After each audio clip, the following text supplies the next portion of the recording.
Hello my beautiful bookish friends, and welcome back to my channel. I know it's been a while since I have done like a booktube sort of check-in or video, but today I just wanted to do a really simple, easy video to talk to you guys about, do a little channel update and what I want to read for fall. So this will be kind of my fall TBR as well as what's been going on lately.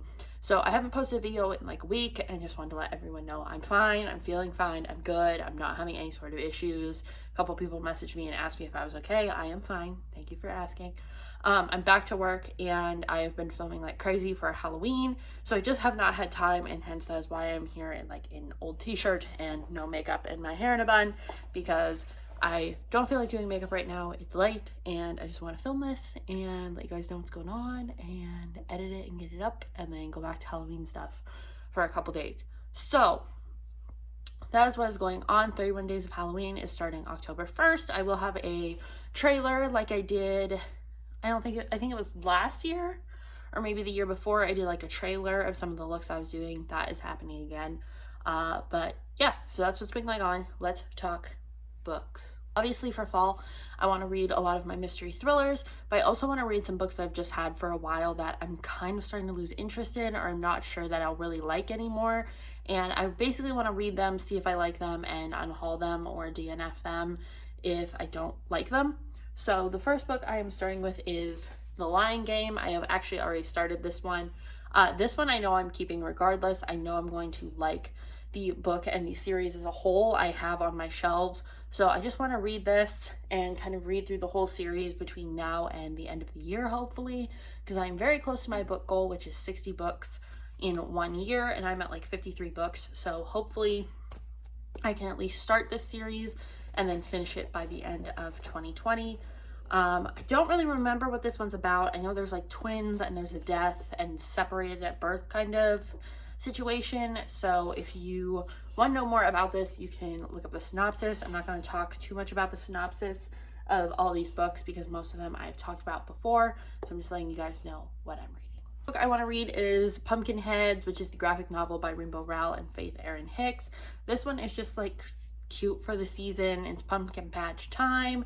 I'll probably read this one more into October when it's closer to Halloween itself, when all of my videos are kind of up and going on their own, because October really is kind of like my off month because I try and pre-film as much as possible so I don't have to film anything else, or I can pre-film for November. So I will really be reading a lot more in October. So I want to give this one a go. I think I'll like it. And I don't think I'm going to unhaul this one, but I like graphic novels. They're a quick read for me. And this one's actually like the size of a regular novel. So I'm interested to see if this one is worth the hype. The next book is The Lanterns Ember. This is a creepy sort of folklore-based book. It kind of seems like it has elements of Nightmare Before Christmas, but also that one bridge, and I don't remember. It was on BuzzFeed Unsolved. It's either like Virginia or West Virginia or something. And I really want to read it. It kind of has like Halloween Town vibes to it. So I think this would be a good one for the season. And it's just creepy and spooky. And I wanted to read this one during Summerween, but I did not get to participate in that. So I still want to read this one. The next one is a very similar cover, The Bone Houses. This is about like a family of grave diggers and spirits and I think the undead. Which are all things I like in kind of I wouldn't call this necessarily like a horror. It's kind of like a contemporary, fantastical sort of element. So I think I'll like it. It's very modern day. It's YA, I think, but it has a lot of fantasy elements that I like in my big, like heavy fantasy books. So I am interested in reading this one. And plus I just love this cover. It's so pretty and aesthetically pleasing, and it fits my spooky shelf back here. So hopefully I'll like it, and then I can add it to my spooky shelf. The next one got a lot of hype last year, and I think the end of the year before, and that's Winterwood by Shay Earnshaw. I read The Wicked Deep twice already, and I absolutely love it. It's one of my favorite books. I have it tabbed up and on my shelf to keep forever. This one I want to see if it's as good. A lot of people said this was a letdown compared to The Wicked Deep, but that book I think is a really great standalone, and you can't really compare the two because they're two separate stories. But this one deals with a like haunted or magical forest. I think it might be cursed or something. So it's kind of the same idea, but just in the woods. so hopefully I will like it. The next book is the last book in a trilogy that I have been waiting to finish until I am in the perfect mood, and hopefully I'll get to it at least by the end of the year, and that is the Shadow Glass in Chepico. This is the final book in the Bone Witch series. I am making it a point to finish as many of the series that I have, or at least get caught up on them. So I have finished the Caraval series, I'm caught up on the Stalking Jack the Ripper series, and I think those are the only series that I have right now that I really needed to get caught up on. So I'm hoping to do make this my third series to be caught up on and kind of done with, which it's gonna be sad. This is the first heavy fantasy novel that I've really gotten into.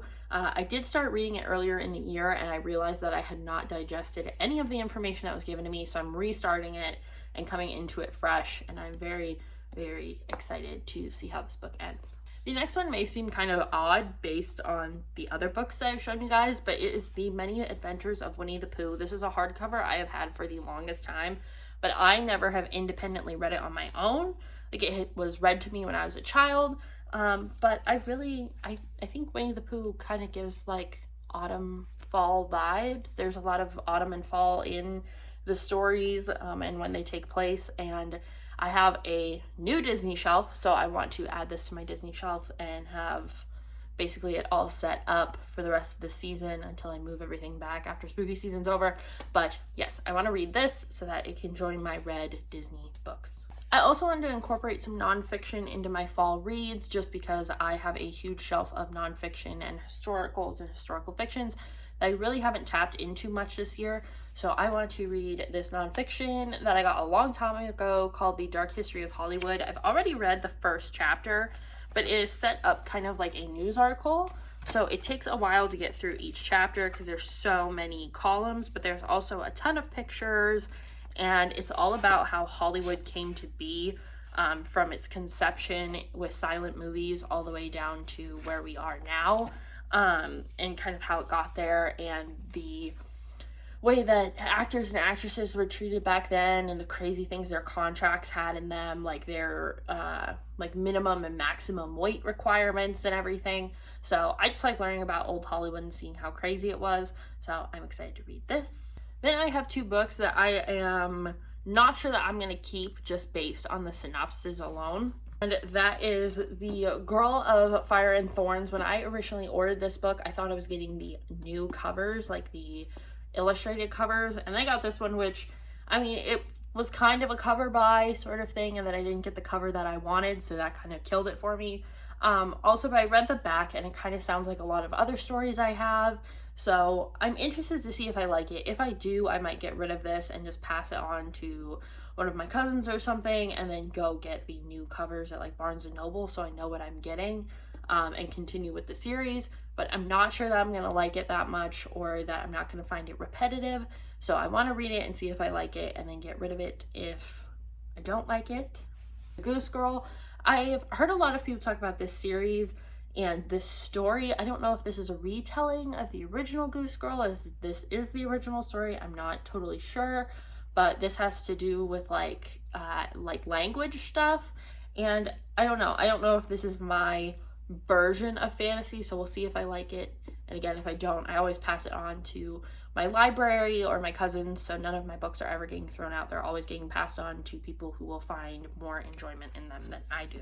We have two mystery ones. We have The Guest List by Lucy Foley. This is about a bunch of people going to Ireland for a wedding, and I think there's like, yeah, an Irish island, and people start dying. It's, I think, written in the same vein as And Then There Were None by Agatha Christie, but people have been talking about this book like crazy on BookTube, so I definitely want to read it and see if it's any good, or as good as everybody says. I think I'll like it a lot, just because it sounds crazy, and it kind of sounds like Knives Out a little bit, and I really liked that movie. So I am very interested in reading this, and this one is short, so I need a good quick read. I have Nancy Drew Files Volume 2.